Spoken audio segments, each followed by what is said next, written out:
Hello there, it's Admiral Fats, and today we are going to be playing the Stanley Parable. I have no clue what's going on, other than it's supposed to be hilarious. So, enough of me yammering, let's play.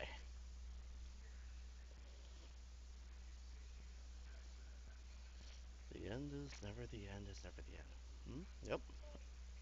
Oh, there we go. This is the story of a man named Stanley. Stanley worked for a company in a big building where he was employee number 427. Employee number 427's job was simple. He sat at his desk in room 427 and he pushed buttons on the keyboard. Orders came to him through a monitor on his desk, telling him what buttons to push, how long to push them, and in what order. This is what employee 427 did every day of every month of every year. And although others might have considered it soul-rending, Stanley relished every moment that the orders came in, as though he had been made exactly for this job. And Stanley was happy. Yeah, I've worked in a cubicle farm. And then one day, something very peculiar happened. Something that would forever change Stanley. Something he would never quite forget. He had been at his desk for nearly an hour when he realized that not one single order had arrived on the monitor for him to follow. No one had showed up to give him instructions, call a meeting, or even say hi. Never in all his years at the company had this happened, this complete isolation. Something was very clearly wrong. Shocked, frozen solid, Stanley found himself unable to move for the longest time. But as he came to his wits and regained his senses, he got up from his desk and stepped out of his office. Oh, there we go. All of his co-workers were gone. What could it mean? Stanley decided to go to the meeting room. Perhaps he had simply missed a memo. No matter how hard Stanley looked, he couldn't find a trace of his co-workers. Maybe there was a fire drill? Think about that? No? No? Drop everything and run, people. Alright.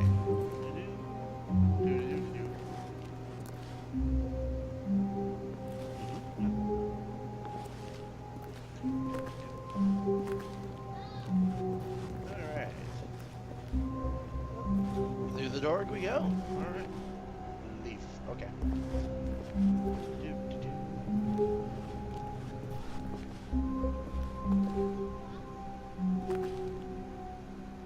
Do I even want to know what kind of meeting they're having here? You know what we could use here? We could use a table. Right. Okay. When Stanley came to a set of two open doors, he entered the door on his left. Well, I guess. Alright, why not?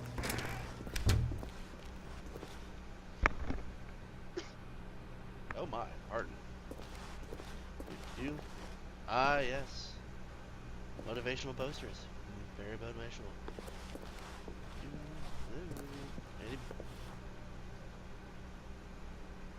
Alien abduction, maybe? Alright, it's a meeting room.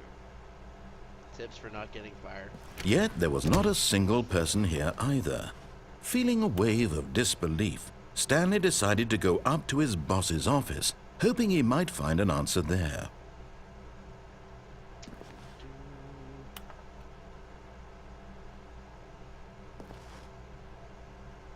Work harder. Hard worker.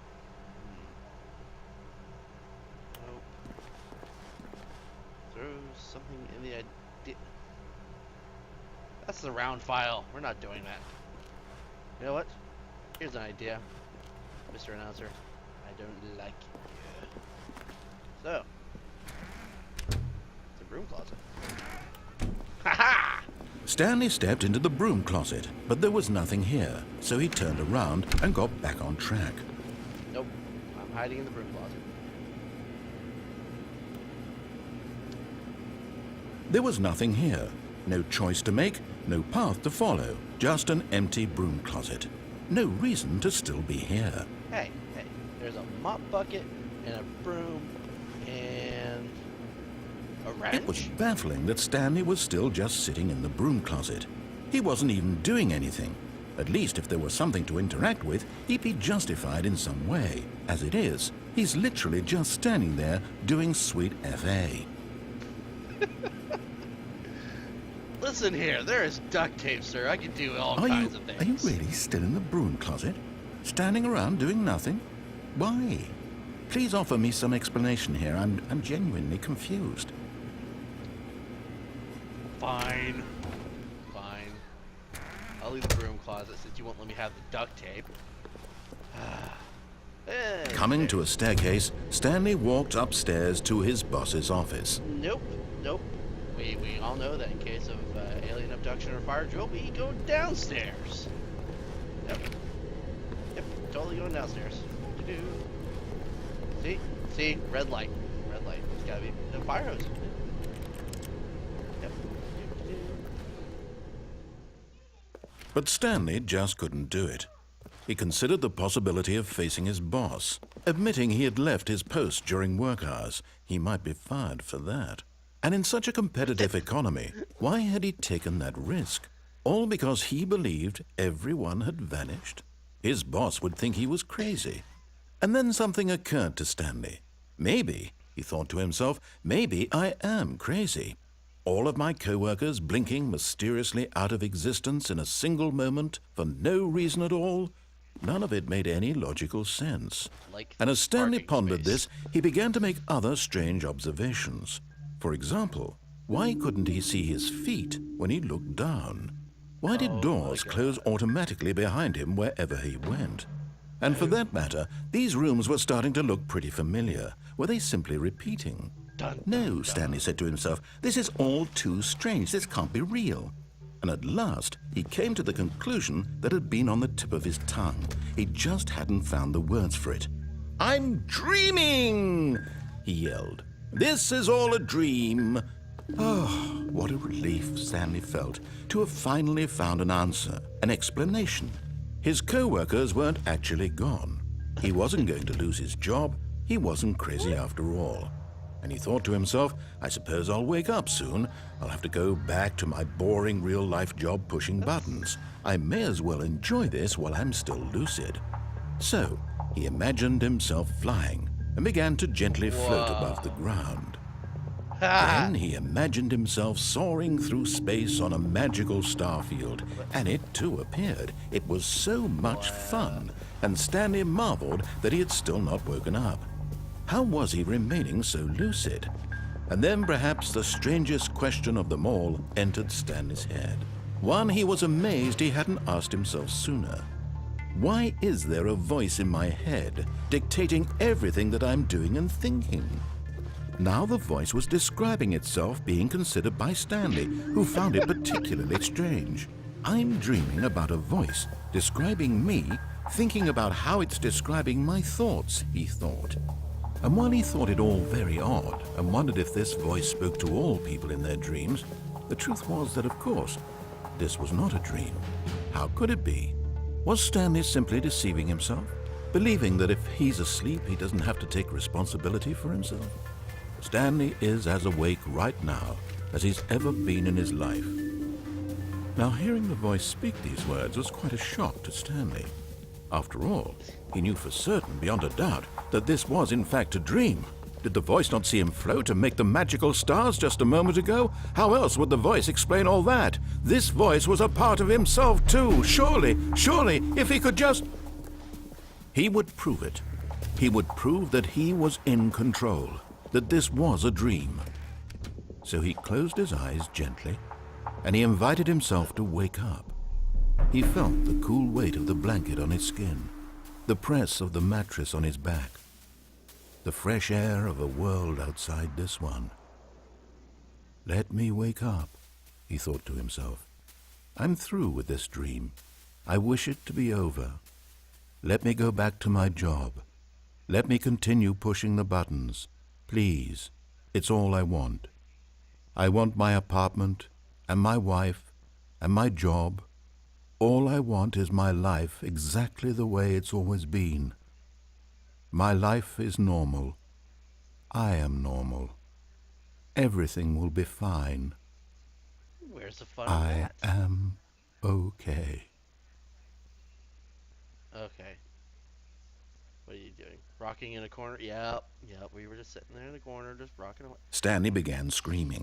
Please, someone, wake me up. My name is Stanley. I have a boss. I have an office. I am real. Please, just someone tell me I am real. I must be real. I must be. Can anyone hear my voice? Who am I? Who am I?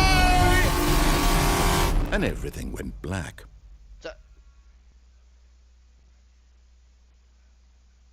Blank. This is the story of a woman named Mariella. What the? Mariella woke up on a day like any other.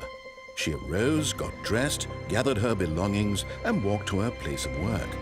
But on this particular day, her walk was interrupted by the body of a man who had stumbled through town talking and screaming to himself, and then collapsed dead on the sidewalk.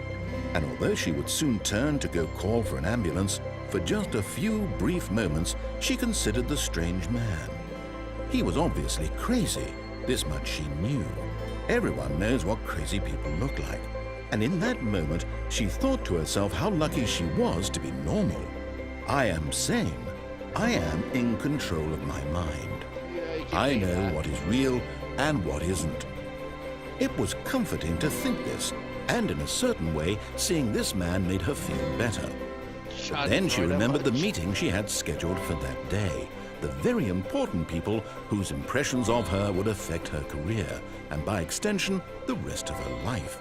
She had no time for this, so it was only a moment that she stood there, staring down at the body. And then she turned and ran.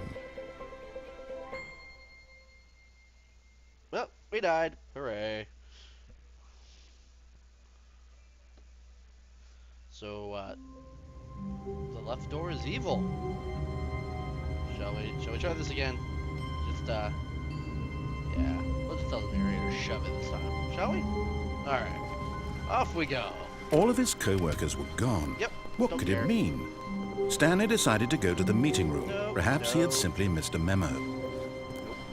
Nope. When Stanley came to a set of two open doors, he entered the door on his left. This one. Yep.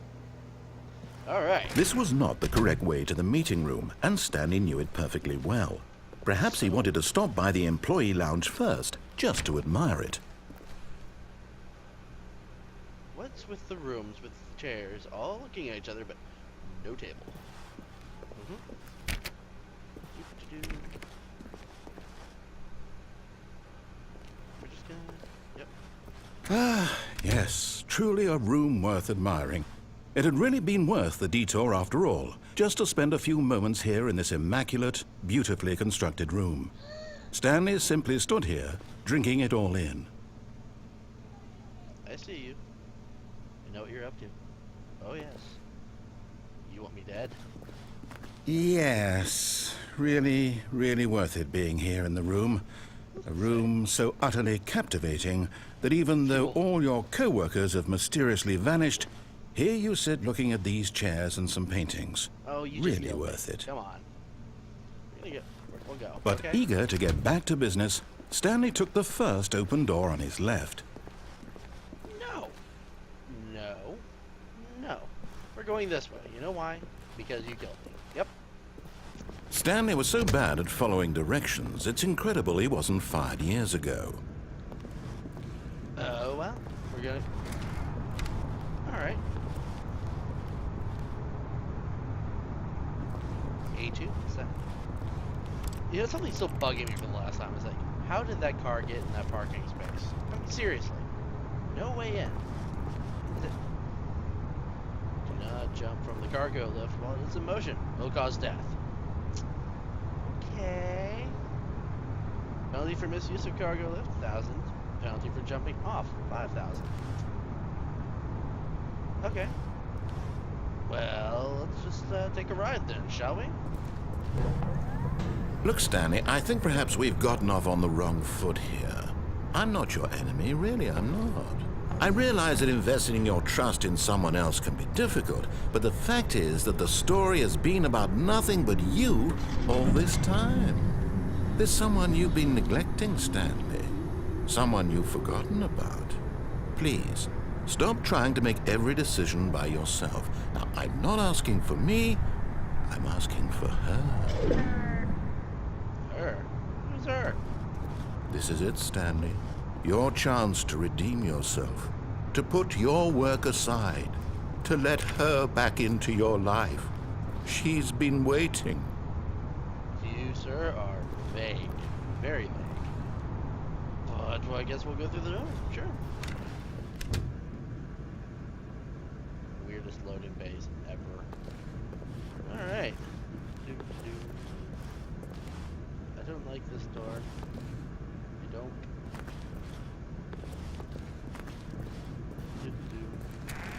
Aha! I can open the door.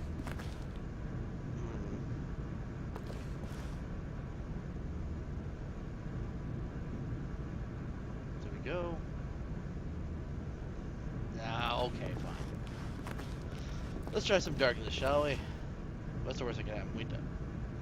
Wow. Smoker's lounge. Alright. Alright, whatever.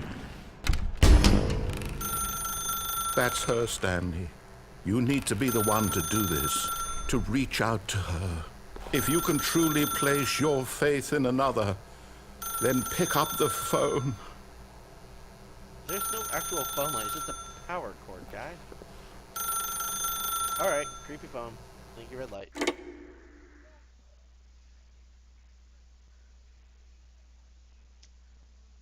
We're dead again, aren't we?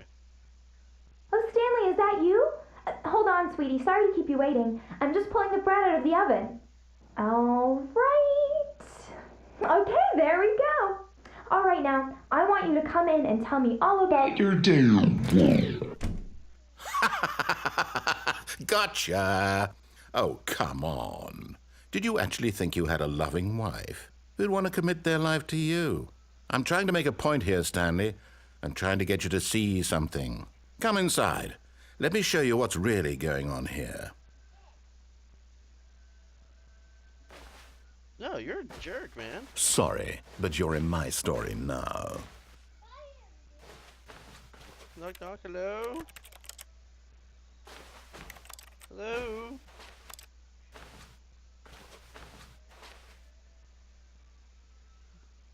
Okay.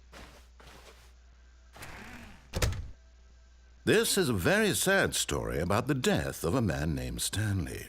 Of course it is. Stanley is quite a boring fellow.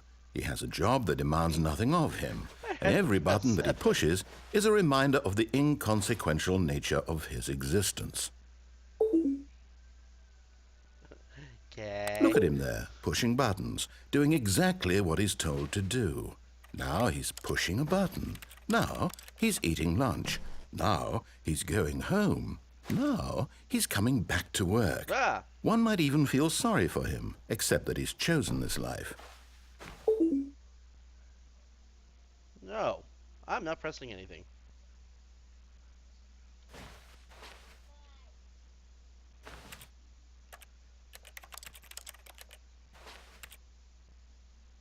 I don't seem to have a choice. How can I choose when you've taken the choice away from me? Jerk. Okay, press 8. How about 1? No? 2? Smash face on keyboard? Well, I mean, that's an option. Okay. Nope. Okay, fine. You win. But in his mind, in his mind he can go on fantastic adventures. From behind his desk, Stanley dreamed of wild expeditions into the unknown, fantastic discoveries of new lands. It was wonderful. And each day that he returned to work was a reminder that none of it would ever happen to him. I don't want to watch TV. I want to get out of here. You evil, sick person. And so he began to fantasize about his own job. First, he imagined that one day while at work, he stepped up from his desk to realize that all of his co-workers, his boss, everyone in the building had suddenly vanished off the face of the earth. The thought excited him terribly.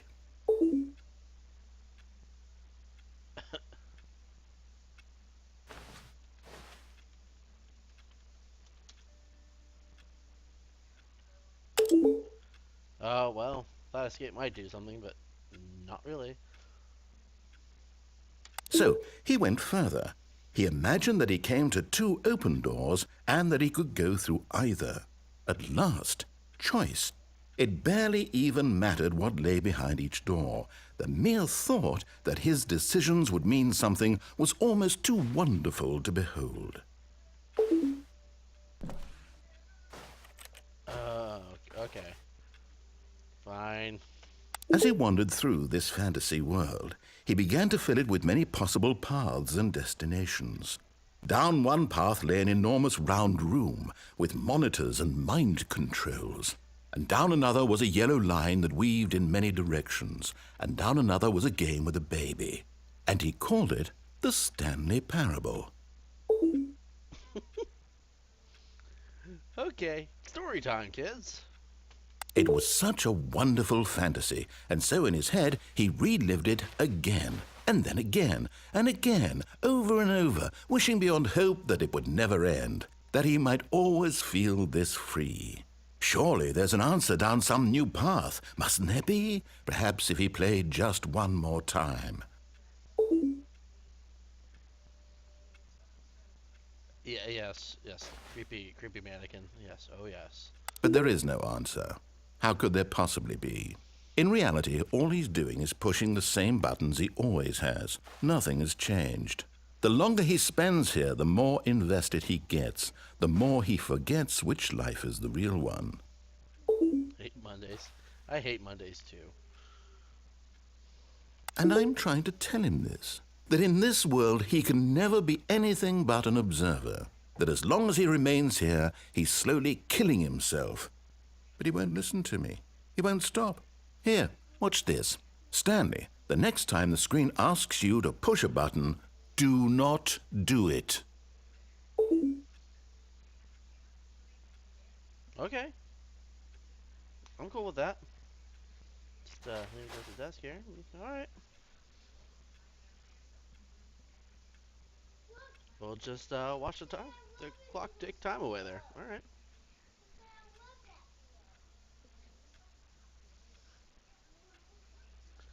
Okay. Yep.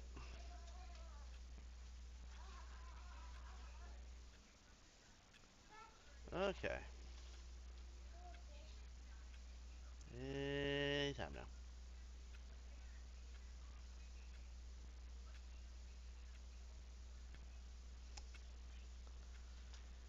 Yeah.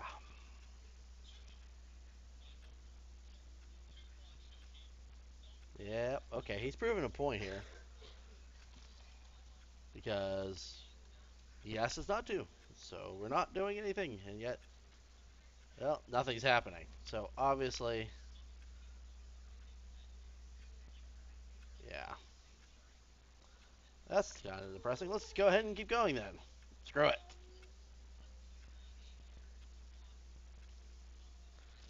Please press O. You see? Can he just not hear me? How can I tell him in a way that he'll understand that every second he remains here, he's electing to kill himself? How can I get him to see what I see? How can I make him look at himself? Put a mirror, obviously. Alright. Well, let's press every button but Y. Haha. And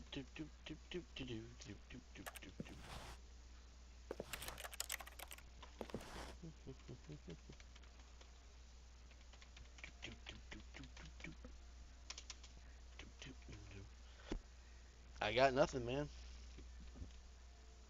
Absolutely nothing. Fine. We shall question nothing. I suppose I can't, not in the way I want him to. But I don't make the rules. I simply play to my intended purpose, the same as Stanley. We're not so different, I suppose.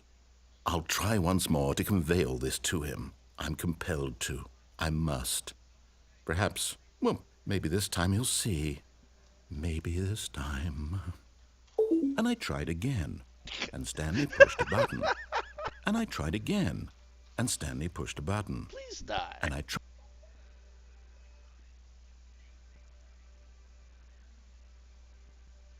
Well, there we go. We managed to die. Twice. So, alright. That is the Stanley Parable for today. Maybe we'll come back and try and make a different choice. We'll see about that. Alright. You all have a good one. Fun one. And this is the Admiral, signing out.